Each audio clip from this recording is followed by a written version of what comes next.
KQEG. I'm your host, Terry Erickson. Each week we bring you an inside look into sports, wellness, fitness, try to entertain you with some guests throughout the Koelbl region. Well, today the spotlight shines brightly on the Holmen Vikings Mississippi Valley Conference football team. Guests today, Zmolek, Rusk, and Koelbl. Welcome to the show, guys. Thanks for having us. Yeah, thank you.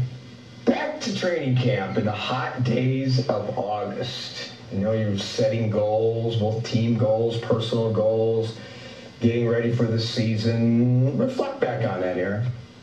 Well, those 2 days were definitely a struggle, having to wake up at 7 in the morning, lift, do our offensive stuff and defensive stuff, and then go home for less than an hour, come back, do special teams. It was really a grind, and there was a lot of time and effort you had to put into it, and you had to be committed 100%. Zach, well worth it when you look back on training camp and now the season's over with? Yeah, it was well worth it because when we were back in camp and stuff, like the big emphasis was like to get everyone to work together as like a unit, and by the end of the year we were all doing that, and so I mean we got that point to come across, so I think that was important. It was worth it too. Yeah. Kyle, you know, athletes nowadays seem to be in better shape when they get to training camp than perhaps they were back years ago, and even when I played, fitness seems to be a point of focus year-round. But go back to your training camp. Talk about your goals, and did you reach them, and some of the team things? Well, the biggest team goal we have, obviously, is we pride ourselves on hard work and getting in the weight room. From the second the season was over last year to the next week, we got in the weight room with those incoming seniors and then the incoming juniors to make sure that we were going to be focused on what the goal was for next year. And, we found out early in the season that it was going to be Coach King's last year. So we really wanted to, we got together and we said, hey, we got to make sure we do everything we can to try to get Coach King a conference championship and, hopefully a little bit of a run in the playoffs, which ended up short. But it was a very good year reflecting on it. I would say out of the 3 years I've been a part of varsity, it was one of the top best years. It was very fun. We definitely worked hard, and I think Coach King is very proud of our senior class. My coach used an acronym on the wall, TEAM, and it meant together everyone accomplishes more. It's not about me, it's not about selfishness, it's not about individual effort, it's about the team. Does that describe you, Aaron? Yeah, our coach, Travis Kowalski, they would always say we or me, and they would base all of us off that. So if we did something that was a me statement, they would call it out and tell us what we did wrong, and they would make sure and highlight those we efforts we put in. Zach, you had an outstanding season. Thanks. And we had several of your games here on our Game of the Week, but talk about your season, some defining moments. Talk about how, and reflecting on your entire career.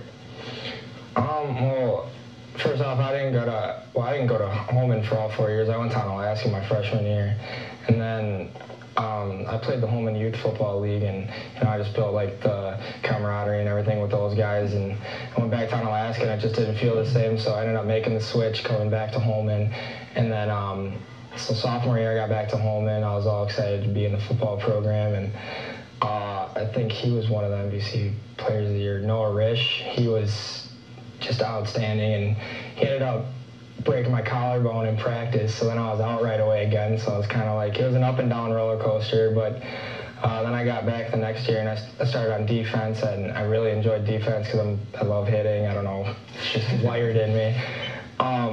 But then this year was kind of I guess it wasn't a surprise, but I didn't expect to do as well on offense as I ended up doing, because they put me on offense and I was just kind of on offense just to block for Kyle, and then they would be keying on Kyle so much to where then when I would get it, it would just be a big run, so. We covered several of your games, and I commented, you were my player of the game a couple of times. I'm sure our viewers saw this. One game, I think you scored 4 touchdowns, yeah, perhaps more, but talk about that, a highlight of your senior year. That game was definitely probably the highlight, because I can't really give the credit to myself. The linemen were doing great this year, backside blocking and stuff was just nuts. You'd be running downfield, and I see our backside tight end, farther upfield than me. So I was like, it's just really cool to see all the guys, getting out in front and doing what they needed to do in order to get touchdowns and stuff. So, that was a big highlight of my season again too, because not used to playing offense and scoring 4 touchdowns felt pretty good. So it's definitely a highlight. Kyle, a senior captain too, and all viewers who watched your success throughout your career. And your skill set, obviously your speed to the outside. Fortunately, you had a good blocker in Zach Rusk and a good line. But I mean, you certainly, it appeared that you attained all the goals you set for yourself. It's such a broad topic saying, what kind of goals I had set because, obviously with the coaching staff we have, they preach about, a team effort. And all the goals that I personally achieved this year would not have happened if I didn't have this guy right here. And then guys like Ryan Hesselberg, Jared Banks, Jack Barr, our whole line. I mean, they do their job, and that success shows on the touchdowns that we score. It doesn't really matter who scores them. It matters at the end of the game that we came out on top. That's nice to hear that, and that's a lot of people say that, but it's not always the culture. And let's face it. It's a me society we live in. There's a lot of selfishness, and that's a big part of the distastefulness that I think a lot of people have in athletics. It seems like the culture at Holmen really emphasizes de-emphasizes me and emphasizes we. The strength of the team is all the units together. How has Coach King and his staff done that, Zach? Well, basically, I know from day one, it starts, in the weight room. Everyone, if you don't go lift, then you're considered, to be a me guy. You got to be with your team, going through the process together, and everyone working as a collective unit is more powerful than just one person. That's what our coaches always say. So we just kind of took that to heart and really tried to emphasize that this year, and it seems like it worked. Aaron, you had a great season, and particularly defensively, you excelled. Your speed, I watched you be able to play, matched up with some of the better offensive wideouts in the conference. You had an interception in the DeForest game. Reflect back on your skill set as a defensive back. Well, I'm more focused on my speed. Like, I'm not normally seen as like the big hitter, and I just use more of my quickness and more of my skill set to cover those receivers and Is it a challenge that you welcome when you get matched up with some of the better speedsters in the area? Yeah, because then it's a chance for me to prove what I have out there and what I can do. So it's a kind of a thrill for that to.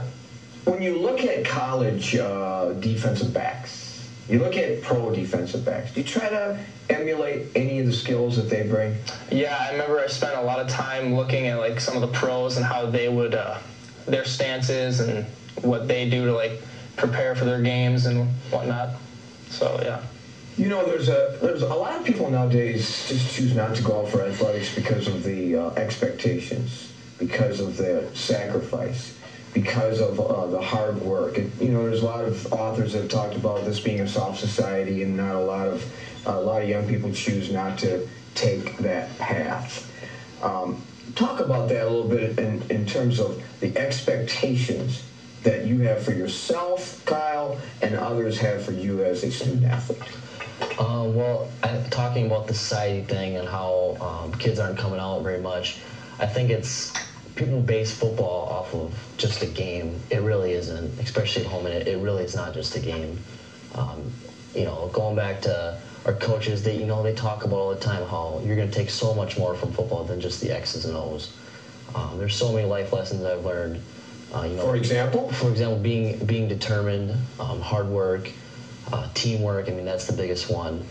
But the biggest thing is that in order to come off of football, it's not, having skill is, something that you probably want, but it's being able to say, I want to be part of a team, I want to be part of something great. And at Holmen, we've kind of built that legacy, starting with that 2013 team with Noah Risch and Greg Rooney and those guys. They kind of built that and they left that legacy, and you always want to say that we continued that. So each senior class is their first goal. The senior class first goal would be to continue that legacy and then keep developing it. Before we take a break, Zach Rusk, the biggest life lesson you have learned as a Holmen High School football player? Basically, you got to do what you got to do to be successful, and don't let other distractions and everything come in the way of that. Pay the price. Yeah. Aaron? Fight for your brothers out on the field. Do what you need to do to be successful, and yeah. It's what you do in the military. Yeah. Fight for your brothers. All right. Well, we're going to take a quick break. On the other side of the break, we're going to talk more about up close and personal on our three guests. We'll do that right after this.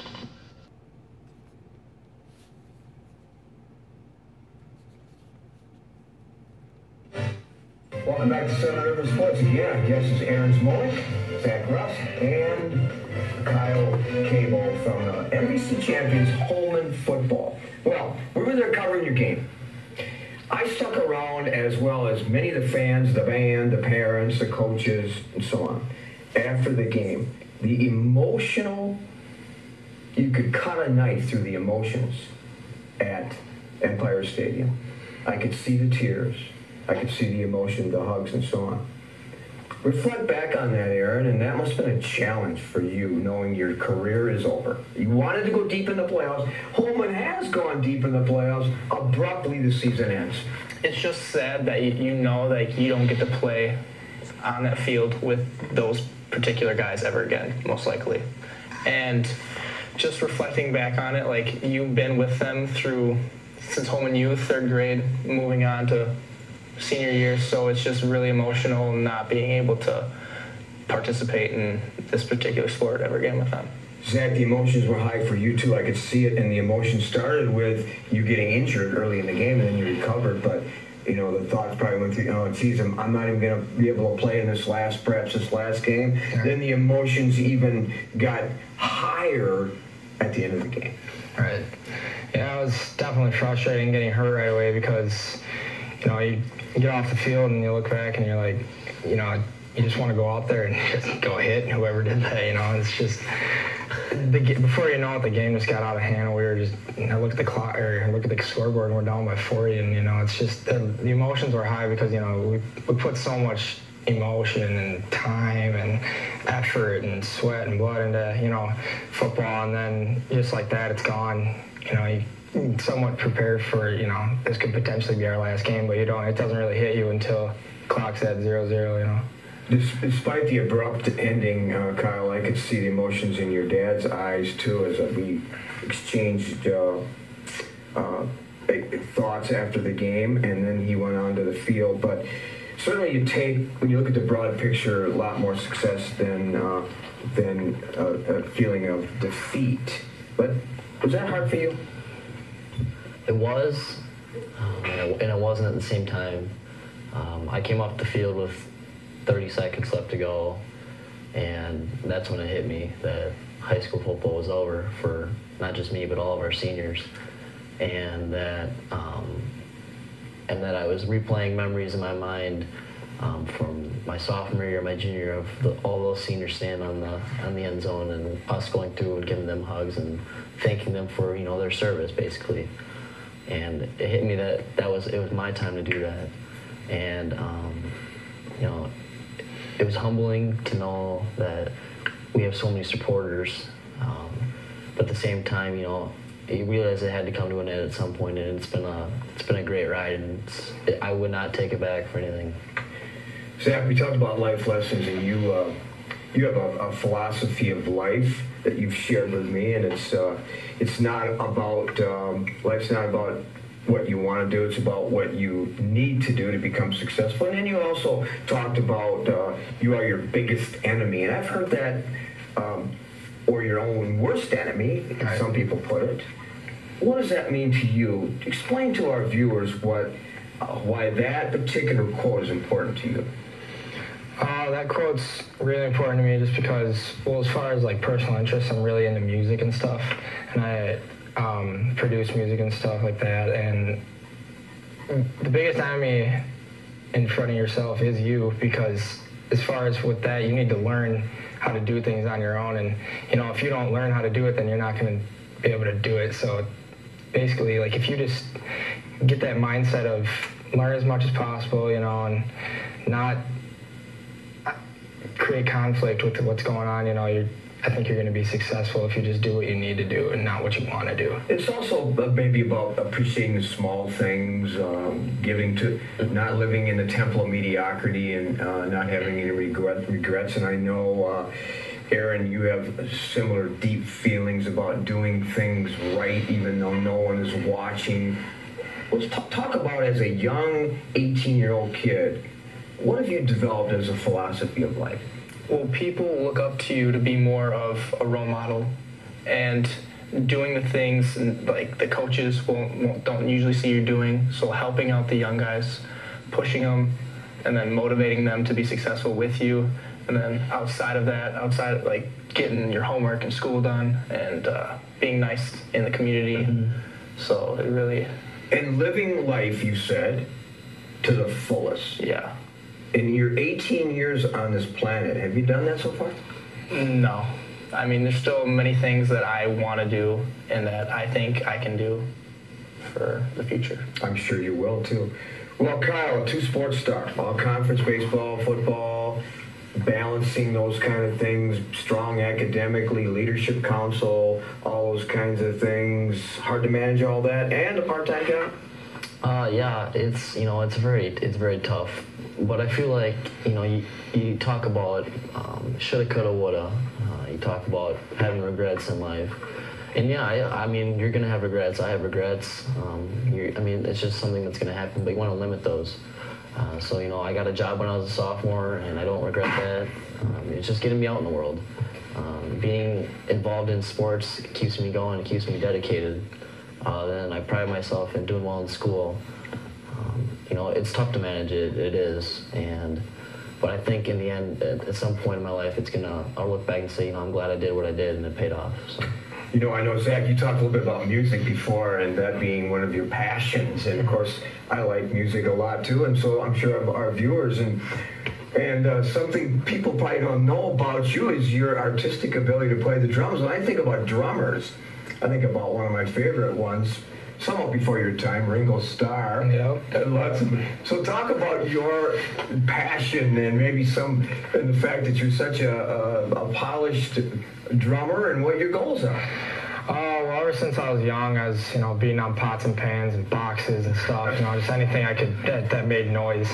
And when I was like 6, I got into drumming lessons, and it was at SSC Music, and I got hooked up with the guy there, and I kind of took lessons for about a year, and then after that, they were trying to make me like read music, but I was like, I just kind of want to play like what I hear, on like the radio and stuff. So I was really good at learning. I've just always had a knack for music, and I could learn songs by ear. So I just kind of progressed with that, and then it went from playing in my basement to playing out at open jams, and going out and finding bands that would just need a drummer for that time, because then I would drum for them. And I guess I've always loved music, like I said, and I didn't really know that I wanted to do something with music until last year. I went to a concert of one of my favorite guys, and I just saw how he was moving the crowd and everything with what he did, and I was like, I just want to do this for people. So that's going to be Zach Rusk someday. He's going to be that's the goal. International star. That's the goal. Is it? Well, you're your own enemy, so if you want to make it happen, go ahead.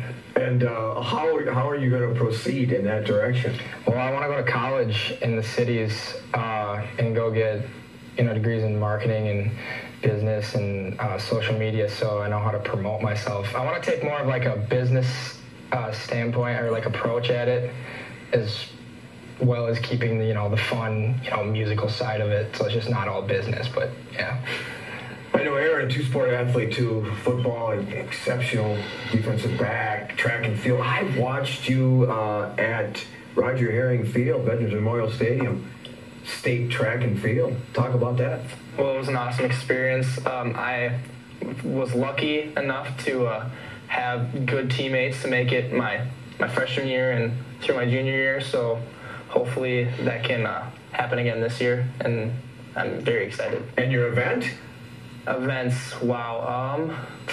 Well, I've done mostly relays, like the 4x1, 4x2, 4x4, but I'm trying to do like more of the opens, like the 100, 200, and the 400. So you have some goals yet during the spring, but let's fast forward to graduation. The next president of Firefighters Credit Union, possibly, or you got to go to college. I just got to go to college. I mean, people always ask me, "Oh, are you gonna work with your dad? Take over what your dad does?" And we'll see. I don't know yet.